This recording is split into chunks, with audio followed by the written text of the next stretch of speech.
दोस्तों नमस्कार, ये है मार्गदर्शन फॉर सिविल सर्विसेज। मैं अनुराग चौधरी।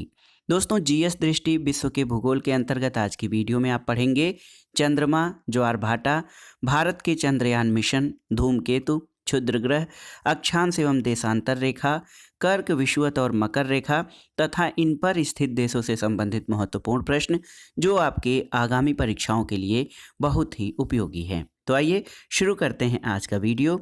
जीएस दृष्टि विश्व के भूगोल का भाग 2। दोस्तों सबसे पहले हम चंद्रमा के बारे में जानेंगे। चंद्रमा हमारी पृथ्वी का उपग्रह है और ये एक प्राकृतिक उपग्रह है।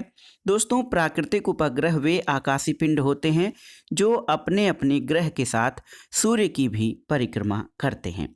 आइए जानते हैं चंद्रमा के बारे में जो विशिष्ट तथ्य हैं उनके बारे में। देखिए दोस्तों, चंद्रमा जो है मून, ये पृथ्वी का एकमात्र प्राकृतिक उपग्रह है और इसका अन्य नाम जीवाश्म ग्रह भी है और चंद्रमा पर वायुमंडल का अभाव पाया जाता है। चंद्र ग्रहण दोस्तों कब होता है? तो चंद्र ग्रहण सूर्य और चंद्रमा के बीच पृथ्वी के आ जाने पर होता है, जिससे सूर्य का प्रकाश चंद्रमा पर नहीं पड़ता है और इससे चंद्र ग्रहण होता है। दोस्तों चंद्रमा जो है ये सौरमंडल का 5वां सबसे बड़ा उपग्रह है और सुपर मून की स्थिति तब होती है जब चंद्रमा पृथ्वी के सबसे निकट होता है। चंद्रमा का परिक्रमण पथ जो है ये दीर्घवृत्ताकार होता है और देखिए पूर्ण चंद्र ग्रहण पृथ्वी द्वारा चंद्रमा पर पूर्ण छाया करने पर होता है, जब चंद्रमा एकदम से नहीं दिखाई देता है। दोस्तों चट्टानों में जो चंद्रमा पर पाई जाने वाली चट्टानें हैं उनमें टाइटेनियम की मात्रा सर्वाधिक है। तो ये रहा चंद्रमा से संबंधित विशिष्ट तथ्य। चंद्रमा जो है पृथ्वी का एकमात्र उपग्रह है और इसको जीवाश्म ग्रह भी कहा जाता है। आइए देखते हैं दोस्तों दीर्घ ज्वार के बारे में। दीर्घ ज्वार क्या है? तो दीर्घ ज्वार जो है वो सामान्य ज्वार से लगभग 20% ऊंचा होता है और ये स्थिति यानी दीर्घ ज्वार की स्थिति तब आती है जब सूर्य, पृथ्वी और चंद्रमा एक सीधी रेखा यानी सिजगी की स्थिति में आ जाते हैं। देखिए ये सूर्य है और ये हमारी पृथ्वी है और ये चंद्रमा है। तो चंद्रमा या तो यहाँ पर रहेगा या यहाँ पर। अमावस्या के दिन चंद्रमा की स्थिति ये है और पूर्णिमा के दिन ये है। तो सूर्य, चंद्रमा और पृथ्वी जब एक सीधी रेखा में आ जाते हैं तो उस समय दीर्घ ज्वार की स्थिति बनती है। और आपकी जानकारी के लिए बता दें कि सूर्य की तुलना में चंद्रमा की जो आकर्षण शक्ति होती है दोस्तों उसका प्रभाव दोगुना होता है। इसके अलावा आइए देखते हैं यहाँ पर लघु ज्वार क्या होता है। दोस्तों लघु ज्वार जो है ये सामान्य ज्वार से लगभग 20% छोटा होता है और सूर्य, पृथ्वी और चंद्रमा के बीच जब समकोण की स्थिति होती है तो उस समय लघु ज्वार होता है। देखिए यहाँ पर सूर्य है और ये पृथ्वी है और चंद्रमा, यानी ये समकोण की स्थिति जब बनती है, ये चंद्रमा की स्थिति दोस्तों सप्तमी या अष्टमी को होती है और उस समय लघु ज्वार उत्पन्न होता है। अब आइए देखते हैं चंद्रमा के बारे में जो हमारे वेदों में कहा गया है। दोस्तों ऋग्वेद के 10वें मंडल के पुरुष सूक्त में चंद्रमा का उल्लेख है और ज्योतिष में चंद्रमा को मन का कारक माना जाता है। तो बहुत ही महत्वपूर्ण है, ज्योतिष में चंद्रमा मन का कारक है और ऋग्वेद के 10वें मंडल के पुरुष सूक्त में चंद्रमा का उल्लेख है। चंद्रमा मनसो जातश्चो सूर्यो अजायत सूक्त और ऋग्वेद के पुरुष सूक्त में इसका उल्लेख है जिसमें चंद्रमा को मन का कारक माना गया है। परीक्षाओं की दृष्टि से कुछ महत्वपूर्ण तथ्यों को देख लेते हैं। दोस्तों चंद्रमा के सिकुड़ने का मुख्य कारण क्या है? तो इसके आंतरिक भाग में ताप की कमी। अंतर्राष्ट्रीय खगोलीय संघ यानी IAU की स्थापना कब की गई थी? तो 1919 में। नासा द्वारा दोस्तों लूनर रिकॉनेंस आर्बिटर नामक उपग्रह का प्रक्षेपण कब किया गया था? तो ये 2009 में। और चंद्रमा की सतह पर सफलतापूर्वक उतरने वाला पहला अंतरिक्ष मिशन कौन था? तो ये था लूना 9। लूना 9 मिशन का संबंध किससे है? तो तत्कालीन सोवियत संघ यानी रूस से संबंध है।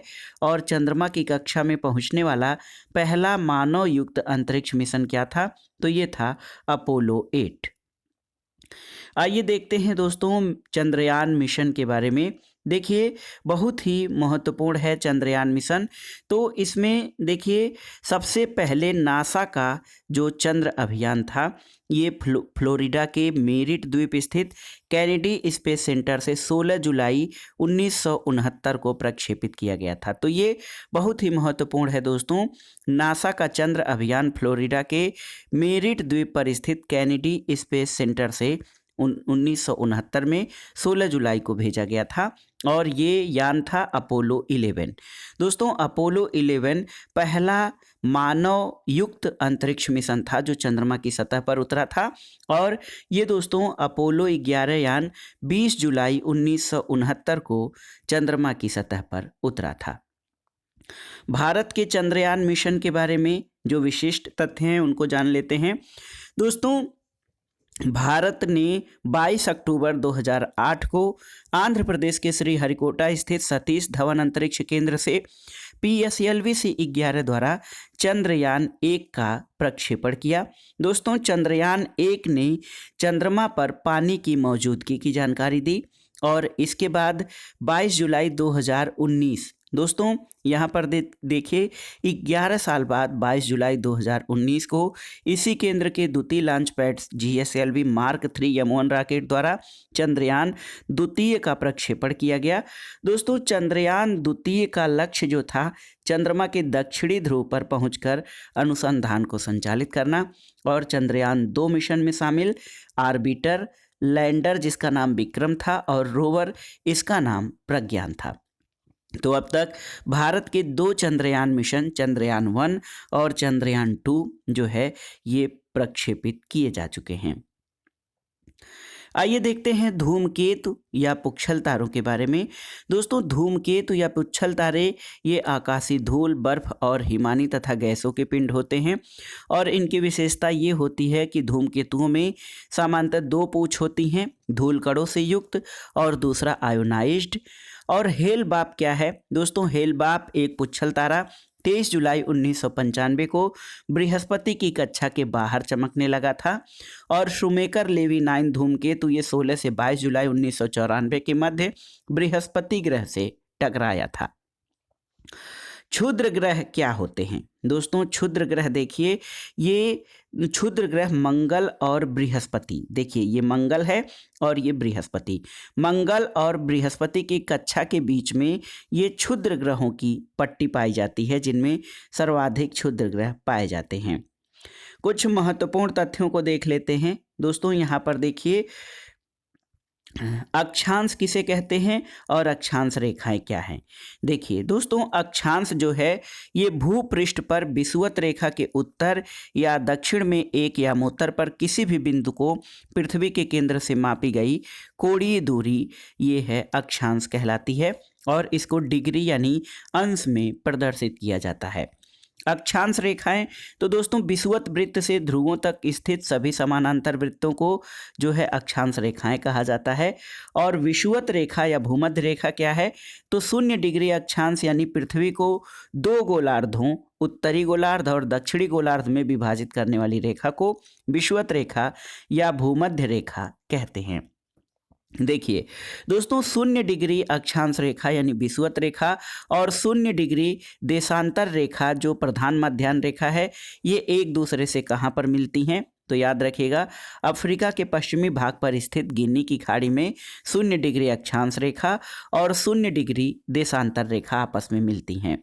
विषुवत रेखा पर 2 अक्षांशों के बीच की औसत दूरी याद रखिएगा 111 किलोमीटर होती है। विषुवत रेखा पर 2 अक्षांशों के बीच की औसत दूरी। और अगला प्रश्न है पृथ्वी को 2 समान परिधियों वाले गोलार्धों में विभाजित करने वाली रेखा कौन सी है? तो ये है बृहद वृत्त रेखा जो पृथ्वी को 2 समान परिधि वाले गोलार्धों में विभाजित करती है। आइए देखते हैं दोस्तों महत्वपूर्ण अक्षांश रेखाओं के बारे में। तो इसको हम थोड़ा सा छोटा में कर लेते हैं।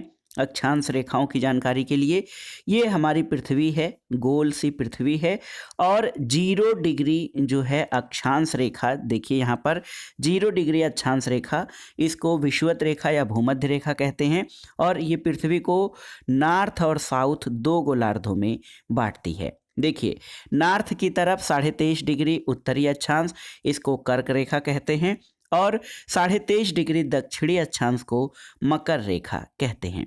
देखिए, 66.5 डिग्री उत्तरी जो अक्षांश रेखा है इसको आर्कटिक वृत्त कहा जाता है, और 66.5 डिग्री दक्षिणी अक्षांश को अंटार्कटिक वृत्त कहा जाता है।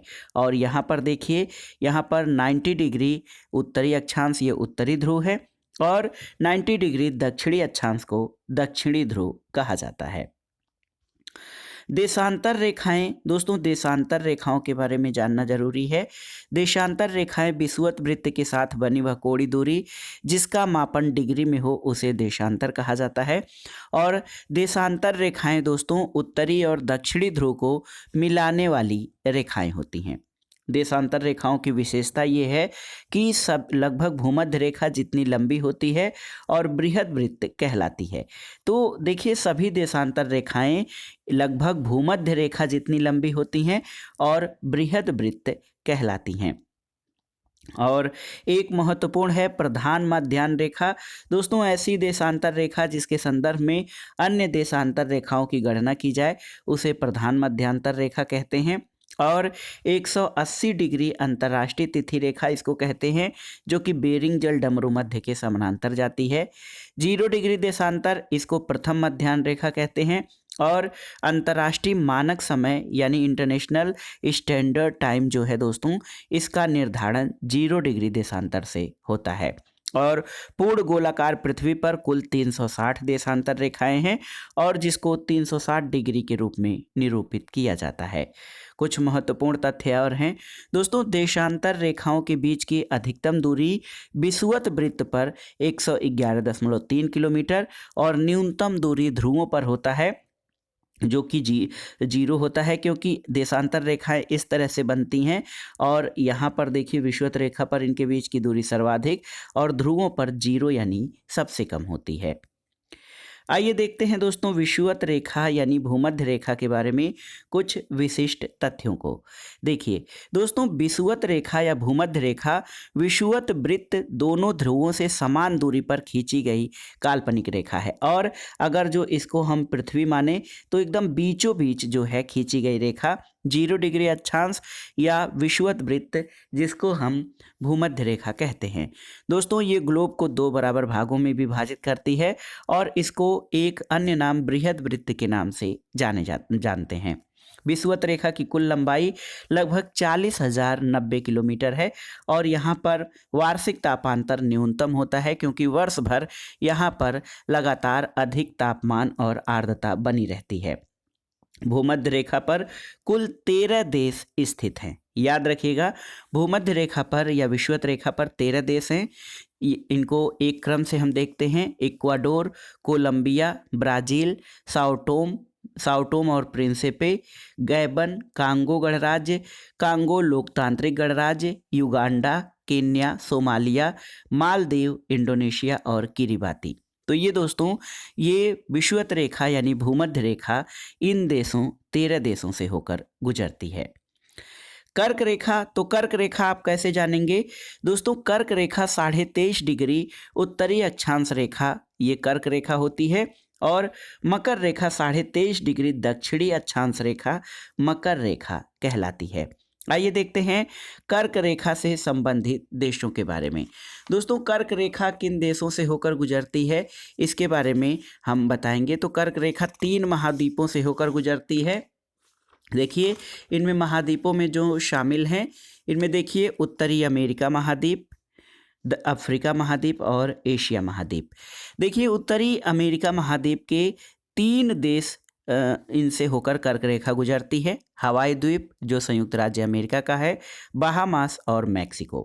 इसके अलावा दोस्तों यहाँ पर देखिए, अफ्रीका महाद्वीप के 7 देशों से होकर ये कर्क रेखा गुजरती है। ये 7 देश हैं मारिटानिया, अल्जीरिया, लीबिया, इजिप्ट यानी मिस्र, माली, नाइजर और चाड। इसके अलावा एशिया महाद्वीप के कुल 8 देशों से दोस्तों। यहाँ पर देखिए 3 देश उत्तरी अमेरिका महाद्वीप के, उसके अलावा 7 देश आपके अफ्रीका महाद्वीप के और 8 देश एशिया महाद्वीप के, जिनमें भारत, म्यांमार, ओमान, सऊदी अरब, संयुक्त अरब अमीरात, बांग्लादेश, चीन, ताइवान, ये देश हैं दोस्तों जिनसे होकर जो हमारी कर्क रेखा है वो गुजरती है। तो कुल देश ये 13 देश हो जाएंगे और 13 देशों से होकर गुजरती है कर्क रेखा। आइए मकर रेखा से संबंधित देशों के बारे में जानते हैं दोस्तों। मकर रेखा दक्षिण अमेरिका के चिली, अर्जेंटीना, पराग्वे और ब्राज़ील तथा अफ्रीका महाद्वीप के नामीबिया, बोत्सवाना, दक्षिण अफ्रीका, मोजाम्बिक और मेडागास्कर तथा ओशनिया और ऑस्ट्रेलिया से होकर, ओशनिया के टोंगा और फ्रेंच पोलिनेशिया और ऑस्ट्रेलिया से होकर गुजरती है। तो हमने देखा विषुवत रेखा, कर्क रेखा और मकर रेखा जो है इस पर स्थित कौन कौन से देश हैं। दोस्तों एक प्रश्न आता है कि मकर रेखा को 2 बार काटने वाली नदी कौन सी है, तो ये है लिम्पोपो नदी, जिसको घड़ियाल नदी भी कहा जाता है। कुछ अन्य महत्वपूर्ण तथ्यों को देख लेते हैं दोस्तों। यहाँ पर देखिए बहुत ही महत्वपूर्ण तथ्य जो परीक्षाओं के लिए मोस्ट इम्पॉर्टेंट हैं। भूमध्य रेखा, कर्क रेखा और मकर रेखा तीनों रेखाएं कहाँ से होकर यानी किस महाद्वीप से होकर गुजरती हैं, तो याद रखिएगा अफ्रीका महाद्वीप से दोस्तों भूमध्य, कर्क और मकर ये तीनों रेखाएं गुजरती हैं। दक्षिण अमेरिका महाद्वीप से गुजरने वाली रेखाएं कौन हैं, तो ये विषुवत और मकर रेखाएं। मकर संक्रांति दोस्तों देखिए बहुत ही महत्वपूर्ण है। मकर संक्रांति जो 21-22 दिसंबर को उस समय होती है जब मकर रेखा पर सूर्य की किरणें किस तरह से लंबवत पड़ती हैं। दोस्तों पृथ्वी सदैव अपने अक्ष पर पश्चिम से पूरब की दिशा में घूमती रहती है, जिसको क्या कहते हैं, इसको पृथ्वी का घूर्णन या परिभ्रमण कहते हैं। उत्तरी ध्रुव पर दिन की अवधि कितनी होती है, तो ये 6 महीने की। और उत्तरी गोलार्ध में दिन की अवधि सबसे अधिक कब होती है, तो 20 या 21 जून को दोस्तों उत्तरी गोलार्ध में जो है सबसे लंबा दिन होता है। अगला प्रश्न है ब्रह्मांड की उत्पत्ति से संबंधित सर्वाधिक सर्वमान्य सिद्धांत कौन सा है, तो ये बिग बैंग सिद्धांत है। और देखिए 20-21 मार्च को वसंत विषुव के समय तथा 22-23 सितंबर को शरद विषुव के समय लगभग कौन बराबर होते हैं, तो दिन और रात दोनों बराबर होते हैं 21 मार्च और 23 सितंबर को। अगला प्रश्न है पृथ्वी की आयु निर्धारित करने में किसका प्रयोग किया जाता है, यूरेनियम डेटिंग विधि का। और लास्ट है पृथ्वी की उत्पत्ति गैसों और धूलकण से हुई है, ये सुझाव किसने दिया था, तो दोस्तों ये सुझाव आटो स्मिड ने दिया था कि पृथ्वी की उत्पत्ति गैसों और धूलकणों से हुई है। तो दोस्तों ये था आज का वीडियो। जीएस दृष्टि वर्ल्ड ज्योग्राफी यानी विश्व के भूगोल से संबंधित महत्वपूर्ण प्रश्न जो आपके आगामी विभिन्न परीक्षाओं जैसे एलटी ग्रेड, टीजीटी, पीजीटी के, सामाजिक विज्ञान, जीआईसी प्रवक्ता, गवर्नमेंट डिग्री कॉलेज, भूगोल विषय से नेट जेआरएफ आदि परीक्षाओं तथा सामान्य अध्ययन के भूगोल खंड के लिए बहुत ही उपयोगी है। वीडियो आपको कैसा लगा हमें कमेंट बॉक्स में ज़रूर बताइएगा। वीडियो को लाइक करें, शेयर करें और इस चैनल मार्गदर्शन फॉर सिविल सर्विसेज को सब्सक्राइब करें। वीडियो देखने के लिए धन्यवाद दोस्तों, नमस्कार।